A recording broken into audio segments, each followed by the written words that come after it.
સૌરાષ્ટ્રથી મોટી સંખ્યામાં સુરતને કર્મભૂમિ બનાવનારા સતાસિયા પરિવારનો 18મો સ્નેહમિલન સુરતમાં યોજાયો હતો।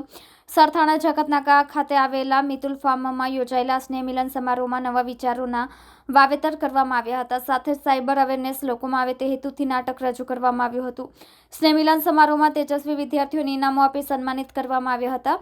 સૌરાષ્ટ્રના અલગ અલગ જિલ્લાઓમાં વસતા સતાસિયા અટક ધરાવતા લોકોનું સ્નેહમિલન યોજાયું હતું। આ સમારોહમાં નાના ભૂલકાઓ માટે આનંદ મેળો રાખવામાં આવ્યો હતો, જેમાં બાળકોને પોતાની કળાને પ્રદર્શિત કરતા ડાન્સ સહિતની કૃતિઓ રજૂ કરી હતી।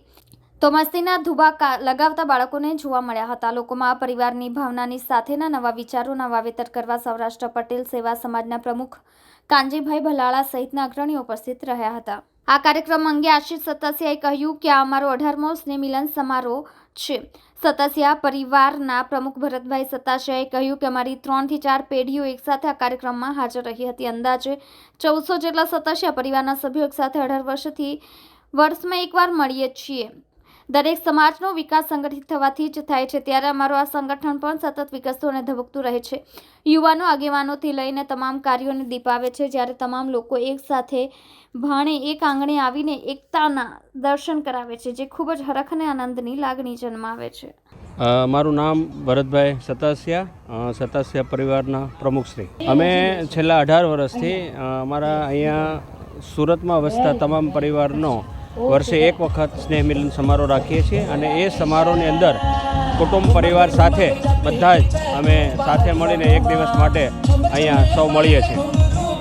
આજના સ્નેહ મિલનમાં શું મેસેજ છે?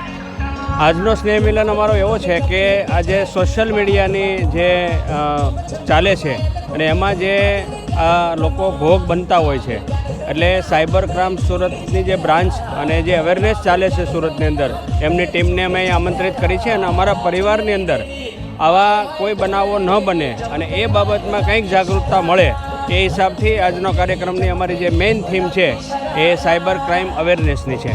સ્નેહ મિલનમાં કેટલા લોકો ઉપસ્થિત રહ્યા હતા?